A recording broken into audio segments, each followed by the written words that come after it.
Ukrainian officials insist the small town of Soledar has not been lost to Russian forces, despite claims by the owner of a Russian mercenary army known as the Wagner Group, which is now in control.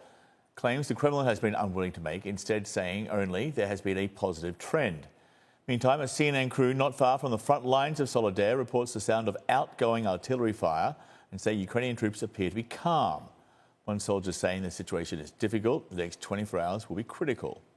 New satellite images show homes and apartments before the battle for Soledar and what the area looks like now. The salt mining town not far from the city of Bakhmut, which has been under siege by Russian forces for weeks. Ukraine's president says the Russian offensive to control Soledar has a lot more to do with claiming a victory, any victory it seems, than any kind of strategic gain. Зараз держава-терориста і The terrorist state and propagandists are trying to pretend that some part of our city of Soledar, almost completely destroyed by the occupiers, is some kind of achievement of Russia.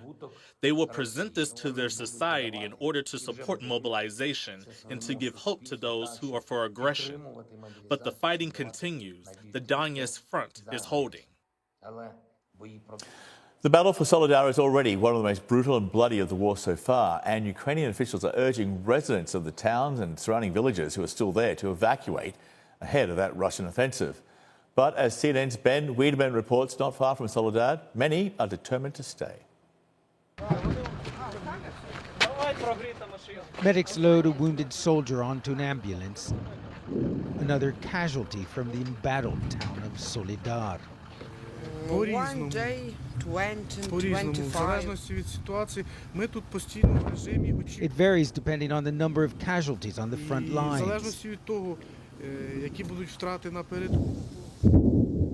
Russian forces, mostly troops from the Wagner Group, the private military company, claim to have control of the entire Soledar territory. The battle for Soledar may be in its final stages, and it doesn't appear to be going well for the Ukrainians. And if indeed the Russians do emerge victorious, the villages around it may be the next to fall. Ukraine's helicopters still flying sorties. Its forces aren't giving ground easily. One soldier says it's difficult, but we're hanging in there.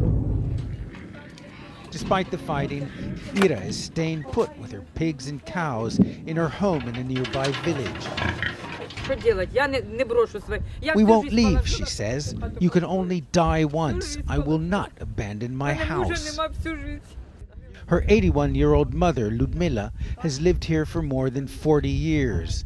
We had a good life here, she says. Serhiy Goshko heads the Soledar military administration. I'm delivering aid, he says, and reminding people they need to evacuate before it's too late. Svitlana says she'll heed his call.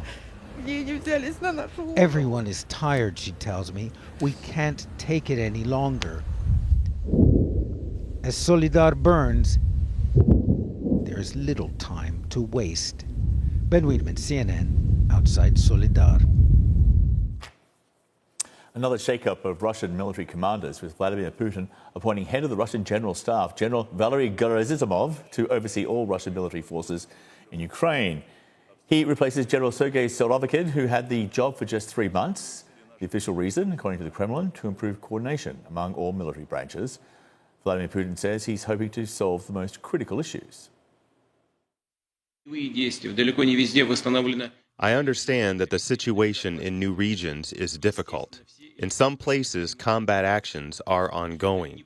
Peaceful life has not been restored everywhere, and the safety of people has not been ensured. Of course, all these factors should be taken into consideration, but all this is not the reason to take a break and postpone for later. Joining me now from Brisbane is retired Australian Army Major General Mick Ryan. General, thank you for being with us, sir. Hi, John. Okay, here's how one advisor to Ukraine's president described the fighting around Soledar and Bakhmut. Listen to this. Everything that is happening today in the direction of Bakhmut or Soledar is the bloodiest scenario of this war. A lot of blood, a lot of artillery duels, a lot of contact combat, especially in Soledar. It seems that strategic value of Soledar is inversely proportional to the size, scale and intensity of this Russian offensive to try and take it. So will the destruction be so extensive, the cost so high in terms of blood and treasure for the Russians that a win will ultimately be a loss? Well, I think it'll be a Pyrrhic victory if indeed they do have a victory there. They've wasted thousands of Russian lives, mobilised troops, and some of the elite troops they sent from Kherson after withdrawal there.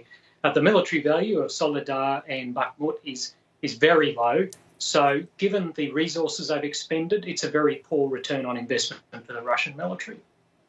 We're almost a year now into this war, and it seems it's sort of been almost role reversal here. The Russians are the ones, on defence, trying to hold on to territory they have. The Ukrainians are on offence, trying to force them back and reclaim that ground.